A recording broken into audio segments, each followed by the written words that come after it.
Hello everyone, today I'm going to show you a very beautiful attacking game. This attacking game was played in the Sitges Chess Tournament. The player with white is Natacha Benmesbah, she's French, and facing her is Misa Young. So she starts with the pawn to a4. Her opponent plays c5, the Sicilian Defence. Knight to f3, a6. This move a6 might be surprising because black has plenty of other developing moves, for example bringing out the knight to c6. So why this move? The move a6 is played to counter the d4 push. And yes, it's actually the only black move that does this. That counters this d4 push. By the way, Natacha Benmesbah didn't play d4, she played c3. But let's see what happens after d4. In that case, black takes the knight recaptures, knight f6 to attack the central pawn. A first trap would be to push the pawn to a5.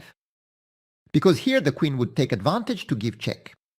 And the fork on the pawn, and white loses a pawn. So the main move for white is rather to play knight c3 to defend the pawn. And now the push to e5. And that's where we understand the move a6. It's that the white knight doesn't have the b5 square. But usually the white knight comes to b5 when black plays e5. Why? To threaten to enter d6 with the support of the queen and force black to play the pawn to d6 themselves, which traps the bishop on f8. But here, since white can't play knight b5, the bishop will be able to come to b4. Let's look at the different alternatives for the knight. If it comes to f5, with this same idea of entering d6, the problem is that black can play d5. And the pawn can't take on d5 because the knight would be taken. If the knight comes to b3, then we have this bishop move, b4, and the pin on the knight on c3 puts the pawn on e4 in danger. And black with their knight and queen are ready to carry out the thematic d5 push. So it's a very good position for them. We haven't looked at knight to f3 yet, which attacks the pawn. In that case, black can also play bishop to b4. They leave the pawn, they sacrifice it to kingside castling. And in this position, black has a big development advantage. The knight on c3 is pinned, and the pawn on e4 is in danger. Soon the rook on a8 will come to the file where there are plenty of targets. The knight, the pawn, and even the king. Sometimes you can also have this d5 push, since white hasn't castled. This is a position where black is almost guaranteed to win back their pawn under good conditions. That's why Natacha Benmesbah doesn't play it. d4 she plays c3, and she's right. This time she's going to support the d4 push, but if it's captured, she can recapture with the pawn. But black takes advantage of this to play d5 themselves. And after the capture, the queen recaptures. Usually it's not very good to bring out the queen so early because she'll lose a tempo to an attack by the knight on c3. But since the pawn is on c3, white can't make that attack. On the other hand, they can play d4. That's what happened in the game. e6, f3, knight d7 is played, and the push to c4. White takes advantage of the fact that the pawn d4 is well defended to come and attack the queen, with the bishop on f1, which protects the pawn, of course. The queen retreats, so white regains the c3 square for their knight, capture on d4, knight takes d4, and black plays b6 to put the bishop on b7. But as you can see, white has 3 developed pieces against 2.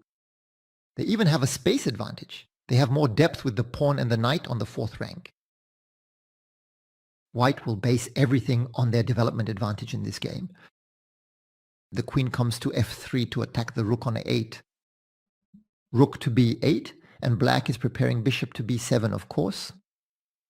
But queenside castling, it's often forgotten. However, when the queen develops in the opening, it's often to allow white the option of queenside castling, for example. And queenside castling happens right away.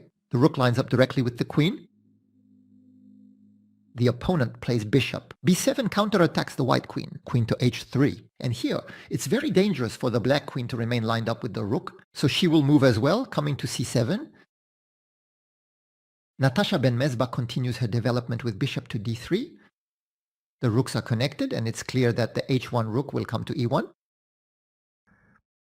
Knight to f6, rook to e1. Knight c5 comes to attack the bishop. There is no reason to give up the pair of bishops. So here, white retreats to c2. Bishop e7, bishop g5. And here black cannot do kingside castling If black kingside castling, we understand that the bishop and the queen are attacking h7, so the bishop could take the knight, and if black recaptures, of course, there would be checkmate on h7. So black cannot kingside castling. So what will they play? They'll play rook to d8. In the end, black's development is almost equivalent to white's. If the king could manage to do the kingside castling, which he cannot. In this position, white played king to b1 and black plays knight to d7 with the idea of being able to do the kingside castling now. Because if white captures, the knight on d7 can recapture on f6 to defend the pawn on h7. So black is now able to complete their development. But this is the moment to find the critical move with white. Well, I'll let you look for it. You can pause the video to calmly calculate the different variations. So what did Natacha Benmesbah play here? Well, she sacrificed. She sacrificed on e6. Normally the pawn on e6 should catch your eye, because the knight, the rook and the queen are all converging on that pawn. And because the black king is still in the center. I mentioned that black was preparing the kingside castling, and white certainly won't let black complete that castling. So they sacrifice. But what do they sacrifice? The knight or the rook? Well, it's going to be the rook. Rook takes on e6. If black doesn't take, they've just lost a very important pawn. In the game, they took. The knight recaptures, attacking the queen and the pawn on g7. So already we know the rook is being sacrificed, but we're going to win at least 3 pawns by breaking the king's castling and having the ability to attack this king. The queen comes to c8. And now I invite you to think again. What are we going to do? Knight takes on g7. Check, or do we actually have an even better move? Go ahead, you can pause the video once again. So what did you think of? There's a very nice move here. Look at the knight, it controls the f8 square. And the king is blocked by the rook, the knight, and the bishop on e7. So in the end, he only has the e8 square and the f7 square available. White squares on this white diagonal. She sacrifices the queen for the pawn.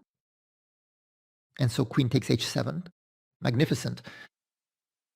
If the rook takes fg6 checkmate, a beautiful collaboration between the bishop and the knight, with the knight controlling the dark squares and the bishop the light squares.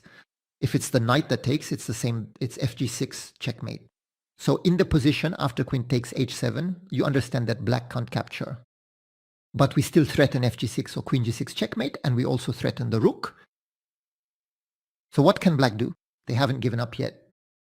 But if black plays rook and runs away, we can win in several ways. So I'm thinking of knight takes g7, check.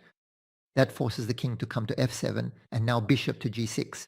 And we have a new, rather strange checkmate with the bishop controlling the diagonal, the queen and the knight controlling the d6 square. So rook and run is not a solution. In the game, it was knight and run that was played. And here, white is going to checkmate. They can sacrifice the queen with knight takes and bishop takes. And a very beautiful checkmate. The rook controls the white square, the bishop attacks along the white diagonal, and the knight controls the black square. But here, Natacha didn't want to humiliate her opponent. She didn't sacrifice the queen. She simply placed the bishop on g6. And after knight takes, queen takes, we have this checkmate that happens in the game. So what did you think of this attacking game?